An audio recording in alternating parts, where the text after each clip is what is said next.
참으로 어수선하고 어지러운 세상을 저희들이 살아가고 있습니다. 특별히 저 개인적으로 지난 한 주간은 한 사람의 목사로서 참 부끄럽고 안타깝고 죄송함, 이런 감정들이 한꺼번에 참 몰려들었던 참 힘겨운 한 주였습니다.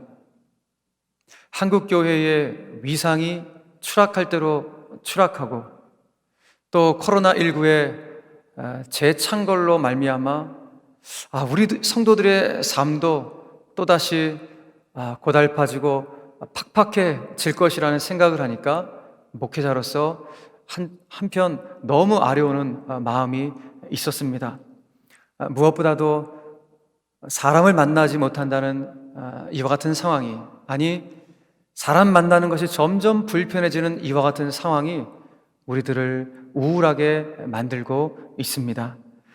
더 안타까운 것은 이런 우울한 상황 때문인지 몰라도 지금 많은 사람들의 언어와 행동이 너무너무 예민하다는 느낌을 받습니다.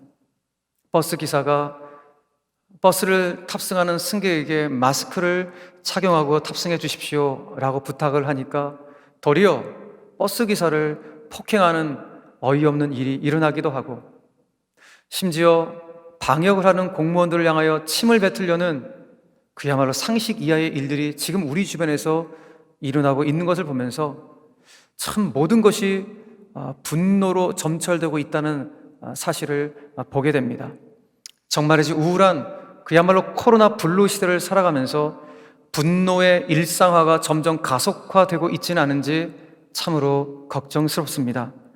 그렇게 지금 이 시대는 정말이지 우리의 몸과 마음이 피난처가 절실하게 필요한 시대가 아닌가 다시 한번 깨달으면서 주의 말씀을 오늘 대합니다. 그런데 바로 이 시대의 한복판 속에서 오늘 주님은 우리에게 시편 46편을 통해서 이 우울한 시대를 살고 있는 저와 여러분들에게 희망의 빛을 비추어주고 있습니다. 쉼없이 거침없이 분노의 언어를 쏟아내고 있는 우리 현대인들을 향하여서, 오늘 우리를 향하여서 시편 46편을 통하여서 희망의 언어를 선사해주고 있습니다. 사랑하는 성도 여러분, 모두가 다 힘겹게 살아가는 시대입니다. 이런 시대에 서로가 서로에게 희망의 메시지, 희망의 언어를 주고받는다면 그럼에도 불구하고 우리가 사는 세상 살맛나지 않을까요? 사랑하는 성도 여러분, 오늘 시인이 고백합니다. 그 희망의 언어를 고백합니다. 하나님은 나의 피난처고 나의 힘이시고 환난 중에 만날 큰 도움이 되신다고 우리에게 희망의 메시지를 주고 있는데, 오늘 시인의 이 고백이 저와 여러분들의 흔들림 없는 신앙의 고백이 될 수 있게 되기를 주 예수 그리스도의 이름으로 간절히 축원합니다. 여러분, 오늘 우리는 시편 46편을 함께 읽었습니다. 여러분, 읽으면서 어떤 느낌이 드십니까? 시인의 시어가 굉장히 스펙타클하다, 시의 이미지가 굉장히 장엄하고 스펙타클하다는 그런 느낌이 다가옵니다. 그래서 이 시인이 이 시를 집필했을 때 평범한 상황 가운데 시를 집필한 것이 아니라 굉장히 위태로운 상황을 겪은 이후에, 어떤 극적인 일을 겪은 이후에 이 시를 집필하지 않았을까라는 느낌이 다가옵니다. 그래서 이제 많은 성경학자들은 이 시가 쓰여진 시대적인 배경을 설명할 때 예수님께서 이 땅에 오시기 700년 전, 그러니까 우리 식으로 하면 우리의 시점으로 2700년 전에 이 당시 최고 강대국이었던 아수르 제국이 남유다 왕궁을 침공하는 그런 시점 가운데, 그런 시대적인 배경을 담고 있는 시가 오늘 우리가 읽은 시편 46편이라고 이야기를 합니다. 2700년 전에 그 당시에 남유다 왕국은 정말 탁월한 정치인이었던 히스기야가 나라를 통치하고 있었습니다. 그리고 이사야라는 걸출한 선지자가 영적으로 사람들에게 영향력을 끼치던 그런 시대가 바로 이 시대였던 것입니다.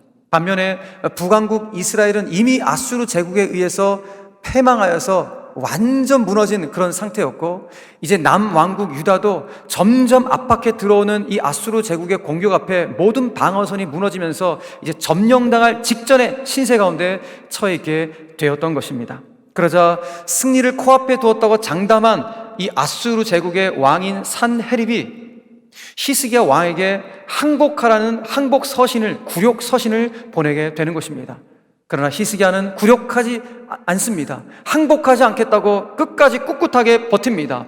그러기 위해서 히스기야는 성전으로 들어가서 하나님 앞에 기도합니다. 기도할 때 그는 아수르의 산헤립 왕이 자신한테 보내온 그 굴욕 서신을 쫙 펼쳐놓고 그야말로 하나님 앞에 가슴 사무치는 기도를 올려드립니다. 하나님, 이 나라를 살려주십시오. 하나님, 이 백성을 불쌍히 여겨 주시옵소서. 왕이 가슴 사무치는 기도를 올려드렸을 때 하나님께서 역사의 물줄기를 완전히 돌려놓은 놀라운 역사를 보게 됩니다. 어떻게 돌려놓았을까요? 하나님이 당신의 천사를 그 아수르 제국 군대 진영으로 보내셔서 그 한밤중에 무려 18만 5천 명의 적진에 있는 군사들을 완전히 초토화시키는 하나님의 놀라운 역사를 보여주셨습니다. 그 내용이 열왕기하 19장의 말씀에 우리에게 표현해주고 있습니다. 열왕기하 19장 말씀 35절에 이 밤에 여호와의 사자가 나와서 아수르 진영에서 군사 18만 5천 명을 친지라. 아침에 일찍이 일어나 보니 다 송장이 되었더라. 너무나 놀라운 일이 벌어진 것입니다. 한마디로 말해서 남유다 왕국은 단 한 발의 화살도 쏘지 않고 무려 18만 5천 명의 아수르 진영을 완전히 괴멸시켜 버리고 말았던 것입니다. 그러니까 믿지 않는 세상 사람들 입장에서는 이건 불가사의한 일입니다. 있을 수가 없는 일이 벌어진 것입니다. 그런데 그 핵심 키가 무엇이었습니까? 가슴 사무치는 지도자의 기도였습니다.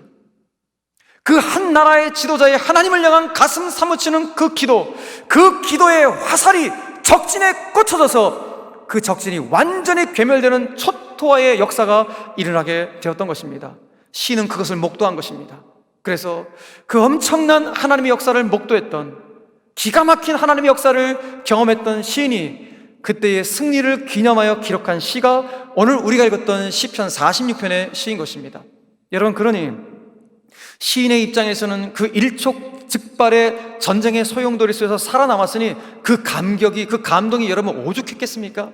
그래서 오늘 시인은 그 살벌했던 전장의 현장을 아주 장엄한 그림 언어로 우리에게 표현해주고 있는 것입니다. 그래서 오늘 이 시를 눈을 감으면서 묵상을 해보면은 시인이 지금 표현하는 내용이 어떻게 막 움직이는지 그것이 조금 느껴지는 것을 우리가 보게 됩니다.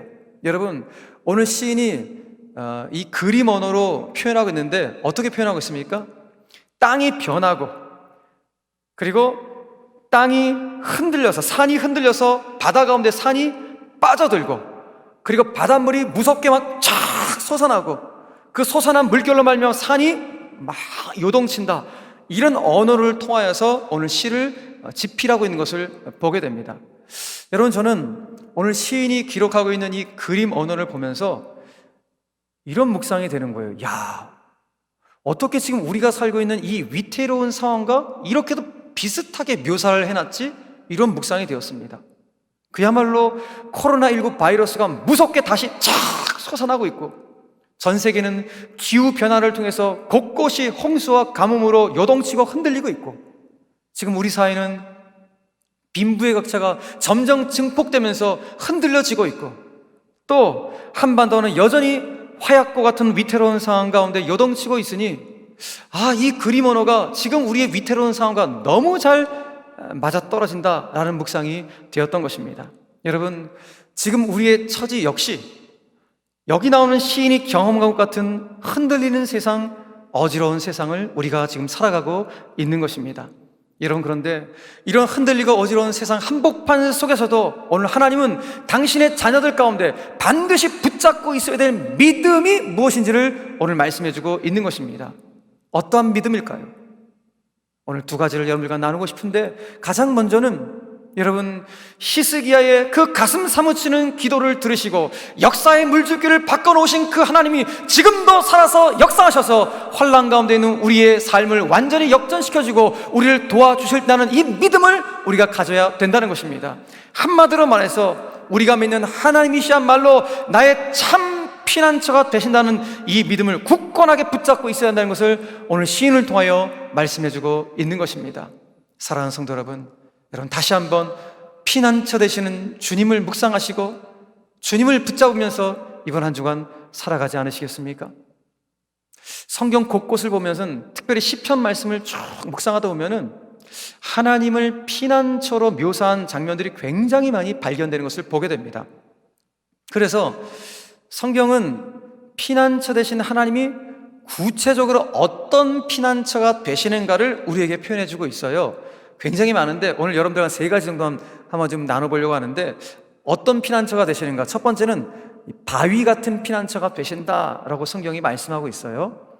시편 71편 말씀 보니까 이렇게 하나님에 대해서 묘사를 하고 있습니다. 자, 시편 71편 말씀에 주는 내가 항상 피하여 숨을 뭐가 되소서? 바위가 되소서라고 바위 같은 피난처 되시는 하나님에 대해서 말씀하고 있습니다. 신앙생활을 좀 오래 하신 분들은 이런 단어 많이 들어보셨을 거예요. 아마 찬송 가사에도 있다 보니까 만세반석 열리니 할 때 만세반석. 만세반석이 무엇입니까? 반석 앞에서 만세하는 게 만세반석입니까? 그렇지 않죠. 만세라는 게 뭐예요? 영원세색토록 변함이 없고 무너지지 않는 반석을 만세반석이죠. 그러니까 만세반석은 누구를 상징하는 것입니까? 영원세색토록 변함이 없으신 하나님을 상징하는 거예요. 그러니 그 바위 되신 하나님은 어떤 분이에요? 영원세색토록 변함이 없으신 그 바위 같으신 피난처 되시는 하나님이 우리가 늘 함께 하신다고 성경은 말씀하고 있는 것입니다. 오늘 바위 같은 피난처, 반석 같은 피난처 되시는 하나님을 꼭 만날 수 있는 우리 모든 성도들 되기를 간절히 축원합니다. 두 번째로 어떤 피난처가 되시는가? 성경은 방패 같은 피난처가 되신다라고 말씀하세요. 시편 18편 말씀 보니까 우리에게 이렇게 말씀하고 있습니다. 그는 자기에게 피하는 모든 자의 방패가 되신다. 여러분, 방패는 막아내는 거 아니겠어요? 지금 여러분 이스라엘 백성들은 어떻게 보면 성을 점점 둘러싸고 있는 아수르 군대에 어떻게 보면 포위되고 있는 그런 상황 한복판 가운데 있습니다. 어쩌면 지금 우리의 삶도 나를 공격해 들어오는 온갖 공포와 또 삶의 문제들이 나를 에워싸고 나를 포위하고 있지만은 하나님이 나의 방패가 되어주신다. 이걸 믿으라는 것입니다. 사랑하는 여러분, 우리 삶이 뭔가 자꾸 옥죄올 때가 있죠. 뭔가 포위되어서 거기서 어쩔 바 모르는 그런 삶을 살아갈 때가 있습니다. 그런데 우리 하나님께서, 내가 믿는 하나님께서 방패가 되어주셔서 그 모든 것을 막아주시겠다고 말씀하고 있으니 오늘 이 아침에 그 방패 되시는 하나님을 반드시 붙잡을 수 있는 저와 여러분들이 되기를 간절히 바랍니다. 또 어떤 피난처 되시는 하나님이신가? 제가 참 좋아하는 단어인데요, 날개와 같은 피난처가 되신다라고 말씀하고 있어요. 우리 찬송 많이 하잖아요. 주의 날개 그늘 아래, 이런 찬송 많이 하잖아요. 그래서 시편 57편에 보면은 이런 말씀이 있어요. 내 영혼이 주께로 피하되 주의 날개 그늘 아래에서 이 재앙들이 지나기까지 피하리이다. 할렐루야. 와, 내가 주님께 피하는데 어디로 피하는가? 주의 날개 그늘 아래로 내가 피하겠다. 그래요. 저는 이 시편 57편 말씀을 늘 묵상하면은 찬송가 한 절이 딱 생각이 나요. 419 찬송가 419장 그 찬송이 제 영혼을 따스하게 감싸오는 그 따뜻한 선율로 저를 다 이렇게 감싸는 듯한 그런 느낌을 받습니다. 아시죠? 주 날개 밑 내가 편안히 쉬네. 인생의 밤이 깊고 내 삶에 온갖 비바람이 다 불어쳐도 어떻게 하겠다는 거예요? 아버지께서 날 지켜주시니 내가 거기서 어딥니까? 주님의 은혜의 날개 아래서 내가 편안히 쉬리로다. 주 날개미 평안하다. 그 아버지의 사랑을 누가 끊겠는가? 누가 끊겠는가? 주 날개미 내 쉬는 영혼 영원히 거기서 살리. 사랑하는 성도 여러분, 인생의 밤을 우리 모두가 지금 맞이하고 있습니다. 또 더 깊은 인생의 모진 비바람을 받아내고 있는 아마 성도들도 계신 줄을 알고 있습니다. 오늘 그렇다면 이 찬송 가사가 진짜 실제가 될 수 있도록 여러분 주님께 은혜를 구할 수 있기를 간절히 바랍니다. 주님, 제가 어떤 경우에도 주님의 은혜의 날개 아래 피하겠습니다. 아버지와 나와의 관계, 이 사랑을 그 무엇, 그 어느 누구도 끊을 수가 없습니다라는 이 진짜 고백을 주 앞에 올려드림으로 이 암담한 시대를 힘있게 살아갈 수 있는 우리 모든 성도들의 삶이 되기를 간절히 소망합니다. 사랑하는 여러분, 우리의 앞길, 우리 인생의 길, 더 심각한 일들이 어쩌면 앞으로 더 많이 생길지도 모릅니다. 더 안타깝고, 그리고 예기치 못한 지금의 상황보다 더하면 더했지 약화되지 않는 일들이 우리 가운데 벌어지게 될 것입니다. 여러분, 그런데 우리에게 믿음이 있어요.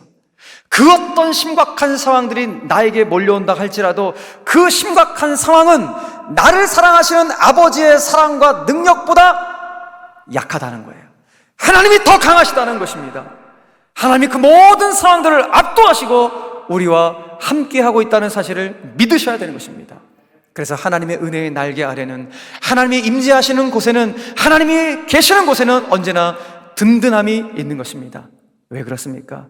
그 하나님은 나의 피난처가 되어주시고 힘이 되어주시고 환난 중에 만날 큰 도움이 되어주시기 때문인 것입니다. 사랑하는 성도 여러분, 오늘 이 아침에 그 하나님 만나지 않으시겠습니까? 그 하나님 붙잡으지 않으시겠습니까? 그 하나님을 철저히 신뢰하며 한 주간을 출발하지 않으시겠습니까? 이제 한 주를 출발하는 우리의 삶의 여정 가운데 나의 피난처, 나의 힘, 환난 중에 만날 큰 도움 되시는 주님과 동행함으로 말미암아 이번 한 주간도 승리를 노래할 수 있는 우리 모든 성도들의 삶이 되시기를 주 예수 그리스도의 이름으로 간절히 축원합니다. 한 걸음 더 나아가서 이 흔들리고 어지러운 세상 속에서 하나님의 자녀들이 붙잡아야 될 믿음이 무엇인가, 확고부동한 믿음이 무엇인가, 그것은 하나님이 여전히 나를 위하여 일하고 계신다는 사실을 믿으셔야 돼요. 이 힘겨운 세상 속에서 반드시 지금 이 순간에도 하나님은 나를 위하여 일하고 계시다. 여러분 꼭 믿으시길 바랍니다. 여러분, 오늘 우리는 시편 46편을 지금 연구하고 묵상하고 있습니다. 그런데 우리가 오늘 이 시대적 배경을 한번 살펴보았죠. 하나님께서 당신의 천사를 아수르 진영에 착 파송하셔갖고 천사로 말미암아 18만 5천 명의 아수르 군대가 완전히 전멸되는 너무나 놀랍고도 기가 막힌 일이 벌어지게 된 것입니다. 시인은 그것을 체험한 거예요. 그래서 뭐라 형용할 수 없는 그 감격과 기쁨을 가지고 이제 계속해서 시를 써내려고 가고 있는 것입니다. 그런데 이제 시인이 써내려가고 있는 그 시 중에 한 대목을 보십시오. 여러분, 어떤 대목이 있습니까? 4절과 5절 말씀 보시길 바랍니다. 자, 오늘 이 4절과 5절 말씀이 너무너무 중요한 말씀이에요. 같이 한번 또박또박 읽겠습니다. 시작. 한 시내가 있어 나뉘어 흘러 하나님의 성 곧 지존하신 이의 성소를 기쁘게 하도다. 하나님이 그 성 중에 계심에 성이 흔들리지 아니할 것이라. 새벽에 하나님이 도우시리로다. 할렐루야. 아멘이시죠? 하나님이 그 성 중에 계심에, 그 일터에 계심에, 그 가정에 계심에 그 성이 흔들리지 아니할 것이라 믿으시길 바랍니다. 자, 그런데 4절 말씀 한번 다시 한번 보시겠어요? 4절 말씀 보니까 여기에 한 시내가 있어 나뉘어 흘러라는 표현이 있습니다. 그리고 하나님의 성이라는 표현이 있는데, 여기서 하나님의 성은 1차적으로 예루살렘 성을 말하는 거예요. 물론 영적으로는 하나님의 임재를 상징하는 것이죠. 그러니까 하나님이 임재하시는 곳은 다 예루살렘이 되는 거예요. 오늘 여러분들이 예배하는 장소에서 여러분들이 하나님의 임재를 사모하신다면 바로 그것이 예루살렘이 되시는 것입니다. 자, 그런데 오늘 1차적으로는 이 하나님의 성이 예루살렘을 의미하는데, 그 예루살렘에 한 시내가 있대요. 한 강이 있는데 한 시내가 흘러서 하나님의 성 예루살렘 성에 살고 있는 예루살렘 주민들의 마음을 오늘 기쁘게 하고 있다라는 표현을 주고 있다는 것입니다. 자, 중요한 것은 성경학자들은 이 한 시내가 나뉘어 흘러 했을 때 이 한 시내가 히스기야 왕이 이 당시에 아수르 군대의 어떤 공격을 대비하기 위해서 어떤 방어책으로 만든 표현이다라고 이야기를 해요. 자, 이게 무슨 말인가 하면 이제부터 제가 설명을 해드릴 텐데 잘 들으셔야 돼요. 자, 역대하 32장에 이와 같은 말씀이 있어요. 역대하 32장 2절과 3절 말씀 보니까 히스기야가 아수르의 산헤립 왕이 예루살렘을 치러 들어온다는 것을 보고, 더 구체적으로 말하면 예루살렘 성을 치러 들어온다는 그 정보를 입수하고, 정보를 입수하고 뭘 한 거예요? 그 다음 말씀 보니까 그의 방백들과 용사들, 참모진들과 더불어서 의논, 회의를 하고, 어떤 회의 결과가 나타나는가? 예루살렘 성 밖에 있는 모든 물 근원, 샘터를 다 파괴시키자라는 의논을 해서 그 결과대로 그 일들을 돕고 실행했다라는 말씀을 보여주고 있다는 것입니다. 자, 저를 한번 보시겠어요? 이게 무슨 일인가? 이 당시에 히스기야가 아수르 군대가 예루살렘을 쳐들어 들어온다는 정보를 입수하고, 야, 어떻게든지 저 공격을 막아야 되는데 어떻게 막을까 하다가 첫 번째 방비책으로, 대비책으로 내세운 게 무엇인가? 야, 우리 예루살렘 성 밖에 있는 모든 샘터를 다 파괴시켜 버리자라고 제안을 한 거예요. 왜 그런가? 이제 앞으로 점점점 아수르가 공격해 들어와서 예루살렘 성을 포위를 할 텐데, 그때 포위할 때 아수르 군대가 예루살렘 성 밖에 있는 우물물을 먹으면서 장기간 있으면 안 되니까 아예 거기 우물을 다 없애버려 갖고 장기전으로 돌입하자라는 차원으로 이 히스기야가 예루살렘 성 밖에 있는 이 우물, 샘터를 다 파괴시켜 버린 거예요. 자, 근데 문제는 무엇인가? 이것 갖고 너무너무 부족한 거예요. 왜냐하면 예루살렘 주민들은 예루살렘 성 안에 주요 수원이 너무 부족했기 때문에 항상 예루살렘 성 밖에 있는 샘터, 우물물을 사용해서 물을 먹고 식수를 해결했는데, 아이고, 거기를 다 파괴시켜버렸으니 이제 성 안에 있는 사람들의 식수가 문제가 돼버리는 것입니다. 물론 예루살렘 성 안에 주요 수원으로 기혼샘이라고 있었고 또 작은 실로암 못도 있었어요. 그런데 이 기혼샘은 예루살렘 동쪽 저 기슭에 멀리 있는 샘이었던 거예요. 그러니 동쪽에 있는 예루살렘 주민들은 거기서 이렇게 물을 길어 먹을 수 있겠지만은 저 서쪽이나 남쪽에 있는 사람들은 저기까지 물을 길어 가려면 너무나 힘든 거예요. 그러니 이거 어떻게 할까 고민이 되는 상황이 벌어지게 된 것입니다. 이때 오늘 히스기야가 하나님이 주시는 지혜를 가지고 참모진들 가운데 제안을 하나 했던 거예요. 어떤 제안인가? 여보게, 우리 저 기온샘과 저 남쪽에 있는 실로암까지 예루살렘 주민들이 다니는 그 거리 지하를 파서, 땅굴을 파서 지하 수로 공사를 합시다 라고 제안을 한 것입니다. 여러분들 이해가 잘 안 되시다 갖고 제가 그림을 준비했는데, 저 기온샘부터 저 밑에 있는 실로암 못까지 예루살렘 주민들이 다니는 땅속을 파서 거기를 지하수로 공사를 하자고 제안을 한 거예요. 자, 여러분 대단하죠? 이게 몇 년 전? 지금으로부터 2700년 전의 이야기예요. 어마어마한 대규모 토목 공사를 하겠다고 제안을 한 것입니다. 그러자 참모진들이 여러분 어떤 반응을 보였을까요? 왕이시여, 지금이 어떤 상황입니까? 지금 전시 상황인데 이런 전시 상황에 대규모 토목 공사가 웬 말입니까? 아마 이러면서 막 반대를 굉장히 많이 했을 거예요. 그런데 히스기야는 하나님의 마음을 받았으니 그 하나님의 마음을 갖고 리더십을 가지고 이거 추진해 가는 거예요. 자, 추진해 가는데 어떤 문제가 생기는가? 관건은 무엇입니까? 시간이 제일 급선무예요. 왜요? 점점점 압박해 들어오는 이 아수르의 침공 전에 이 모든 일들을 해내야 되니까 시간이 급선무인 것입니다. 그래서 이 일을 하는 공사들이 어떻게 할 것인가 고민하다가, 그래, 공사 기간, 공기를 단축하기 위해서 저 기온샘과 저 밑에 실로암에서 동시에 파들어가자, 양쪽에서 축축축축 파들어가서 만나자라고 이야기를 해서 그렇게 파들어갑니다. 여러분들 옆에 그림 보시면 알겠지만 양쪽에서 이렇게 파들어가서 착 해서 만난 거예요. 드디어 양쪽에서 파들어갖고 만나갖고 드디어 이제 물이 착 흐르게 됐는데, 실제적으로 이 지하 수로가 몇 미터인가? 약 540m에서 550m를 양쪽에 파들어간 거예요. 더 놀라운 것은 무엇인가 하면 저 기온샘에서 실로암 못까지의 이 물높이, 고조차가 30cm 정도밖에 안 될 정도로 그렇게 흐름을 만들어 놓은 거예요. 왜냐하면 이 고조가, 낙차가 높으면 물소리가 굉장히 크니까 성 바깥에 있는 아수르 군대한테 이게 들키면 안 되잖아요. 그들이 눈치채지 못하도록 낙차를 작게 해서 잠잠하게 물이 흐를 수 있도록 그렇게 만들었던 것입니다. 더 놀라운 건 무엇인가 하면, 여러분 기온샘에서 실로암 못까지 땅을 파들어 가는데 바위에 균열이 생기지 않을 수 있도록 일직선 통로로 판 것이 아니라 구불구불한 통로로 파들어 갔다는 것입니다. 그러면서 함께 만났는데 만났더니 그 오차도 불과 1.2m 정도밖에 되지 않을 정도로 정말 정밀하게 파들어간 그 모습을 실제 역사를 통해서 확인해 볼 수가 있는 것입니다. 그래서 지금 화면에 보시는 것처럼 저렇게 실로한 못을 파서 그 안에 물을 담고 그 식수를 활용할 수가 있었다는 것입니다. 자, 중요한 것은 무엇인가 하면은 이 지하 수로를 통해서 아수르에 포위되었던 예루살렘 주민들의 사기가 수직 상승하게 되었고, 무엇보다 이 지하 수로가 이스라엘을 구하는 데 일조를 하게 되었다는 것입니다. 자, 그래서 오늘 본문에 나오는 이 한 시내가 나뉘어 흘러했을 때 이 한 시내가 무엇인가? 성경학자들은 히스기야가 만들었던 이 지하 수로 공사를 가리켜서 이 한 시대라고 이 시인이 표현하고 있구나라는 것으로 해석하고 있는 것입니다. 보십시오, 여러분. 지하 수로는 우리 눈에 보이지 않았어요. 결국 그 눈에 보이지 않는 땅 밑의 시내가 하나님의 성 예루살렘, 그 예루살렘 성에 살고 있는 주민들의 마음을 기쁘게 했다는 것입니다. 비록 지금 그들의 상황은 어때요?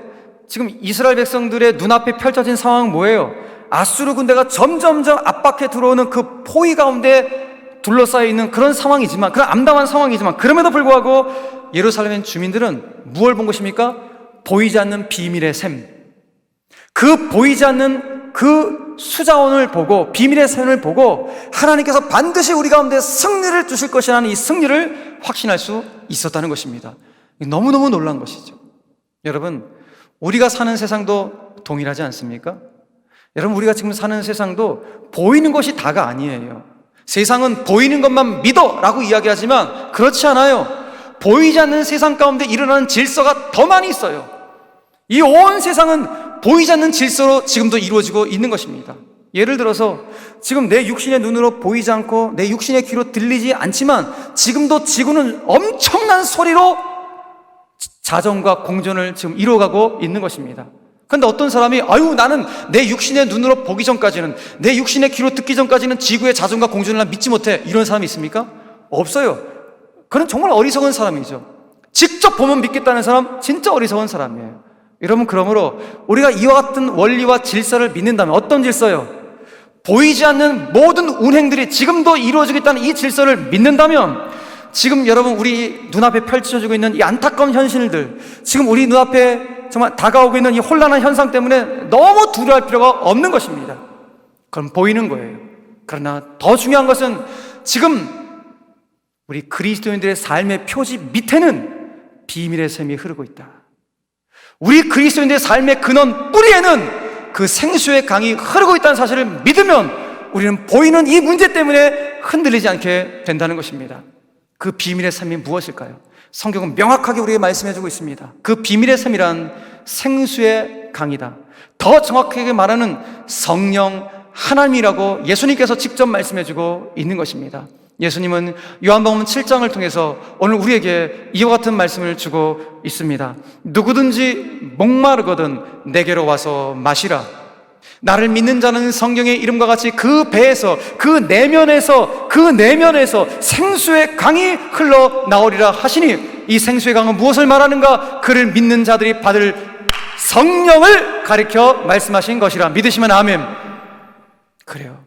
여러분, 지금 우리 눈에 보이지 않지만 여러분들 내면 안에서 지금 생수의 강이, 성령의 강이 유유히 흐르고 있다는 사실을 여러분 믿으셔야 되는 것입니다. 지금 내 내면에서 생수의 강이 유유히 흐르기 때문에 하나님의 백성은 어떤 절망적인 상황이 나를 포위한다 할지라도 낙심하지 않고 도리어 우리는 승리를 기다릴 수 있는 것입니다. 왜냐하면 그 비밀의 샘이 되시는 성령 하나님께서 여전히 우리를 위하여 일하고 계시기 때문입니다. 우리 삶의 지표 밑에서 여전히 생수의 강으로 일하고 계시는 바로 그 하나님이 우리 가운데 함께하고 있다는 사실을 믿으면 이 모든 위태로운 상황 가운데, 눈에 보이는 현실 가운데 넘어지지 않는 그와 같은 삶을 살 수 있음을 오늘 성경은 말씀해주고 있다는 것입니다.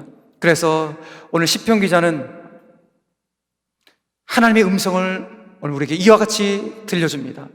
하나님은 저와 여러분들에게 오늘 이렇게 말씀하십니다. 너희는 가만히 있어 내가 하나님 됨을 알지어다. 너희는 가만히 있어 내가 하나님 됨을 알지어다. 가만히 있으라고 말합니다. 가만히 있으라는 말은 아무것도 하지 말라는 뜻이 아니라 우리의 온 마음을 하나님께 집중하여 하나님이 나를 위하여 일하심을 신뢰하라는 것입니다. 다시요, 가만히 있으라는 말은 내 온 마음을 하나님께 집중하여 하나님이 지금도 나를 위하여 일하신다는 사실을 신뢰하고 확신하라는 말이 가만히 있으라는 말인 것입니다.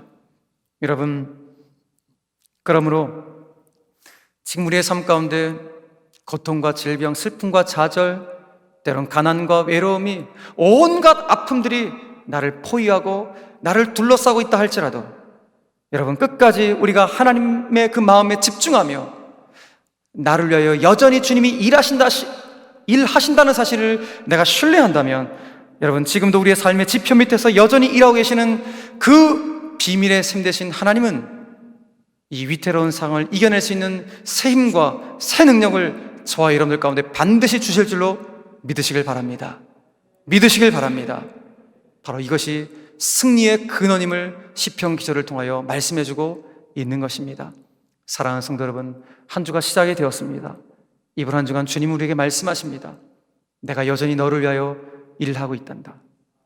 너의 육신의 눈에는 보이지 않지만, 느껴오지 않지만, 그러나 나는 여전히 너를 위하여 일하고 있단다는 이 주님의 음성을 여러분 들으시고, 오늘도 이번 한 주간도 이 말씀 붙잡고 승리할 수 있는 우리 모든 제일의 영가족들이 다 되시기를 주님의 이름으로 간절히 축원합니다. 말씀을 맺겠습니다. 제가 설교를 어느 정도 다 마무리하고 이제 됐다 싶었는데 다시 성경을 본문을 묵상하는데 제 눈에 그 순간 싹 들어왔던 두 단어가 있었습니다. 이 두 단어를 보지 못했으면 어떡할 뻔했는가, 그런 마음이 있을 정도로 너무너무 감사했습니다. 그 말씀은 어떤 말씀인가 하면 오늘 본문에서 똑같이 반복되는 말씀이 있어요. 7절과 11절에서 이와 같은 말씀이 똑같이 반복되고 있습니다. 만군의 여호와께서 우리와 함께 하시니 야곱의 하나님은 우리의 피난처시로다. 할렐루야. 여러분, 저는 오늘 이 말씀에서 딱 두 단어, 만군의 여호와와 야곱의 하나님이라는 단어가 들어왔어요. 왜 똑같은 단어를 이렇게 표현했을까? 이 질문을 할 수밖에 없었어요. 그냥 여호와께서 우리와 함께 하시니 여호와는 우리의 피난처시로다 이렇게 표현해도 됐고, 하나님께서 우리와 함께 하시니 하나님은 우리의 피난처시로다 이렇게 표현해도 전혀 지장이 없는데 왜 이렇게 표현했을까? 시인이니까 어떤 시적인 감성을 담아서 어떤 표현을 달리하고 좀 세련되게 표현하기 위해서 이렇게 표현했을까? 그렇지 않습니다. 묵상해 보니까 이 만군의 여호와와 야곱의 하나님이 갖고 있는 강조하는 표현이 다르기 때문입니다. 여러분, 시인은 이렇게 강조합니다. 만군의 여호와는 높고 위대하신 하나님을 강조하며 표현하고 있는 거예요. 가장 높고 위대하신 그 하나님이 우리와 함께 하신다. 전능하신 하나님이 우리와 함께 하신다. 그리고 야곱의 하나님은 뭐예요? 여러분, 이사야서 말씀에서 지렁이 같은 너 야곱아 그랬어요. 우리가 야곱이에요. 우리가 잡초 같은 인생, 지렁이 같은 인생, 정말 연약하고 비천하고 낮은 인생들인데 그 지렁이같이 연약하고 낮은 자들의 하나님을 강조할 때 야곱의 하나님이다. 그러니까 오늘 보십시오. 만군의 여호와가 우리와 함께 하시고 야곱의 하나님이 우리의 피난처가 되신다는 이 말은 가장 높고 위대하신 하나님이 가장 낮은 곳에 비천한 우리의 인생의 피난처가 되신다는 오늘 주님의 음성인 것입니다. 여러분, 너무너무 감사하죠? 여러분, 우리 잊지 맙시다.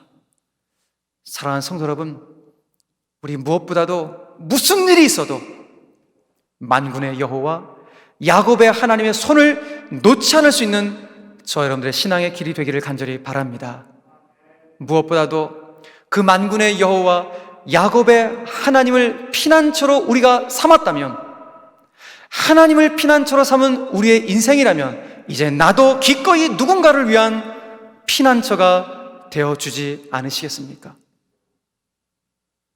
만군의 여호와 야곱의 하나님을 믿는 믿음의 삶도 너무너무 중요하지만 그 하나님을 내가 피난처로 삼았다면 나도 누군가를 위한 향기 나는 삶, 나도 누군가를 위한 피난처가 되어주는 바로 그 같은 삶을 오늘 주님은 우리에게 요구하고 있다는 사실입니다. 어제 우리 교회와 가까운 지역에서 아주 건강하게 규모 있게 목회하시는 저와 좀 절친한 목사님께서 밤에 전화가 오셨습니다. 전화가 오셔서 당신이 섬기는 교회의 집사님과 통화한 이 통화 내용이 있는데 그것을 좀 들어보라고 저에게 전화를 주신 것입니다. 그 평신도 집사님은 직업이 의사이십니다.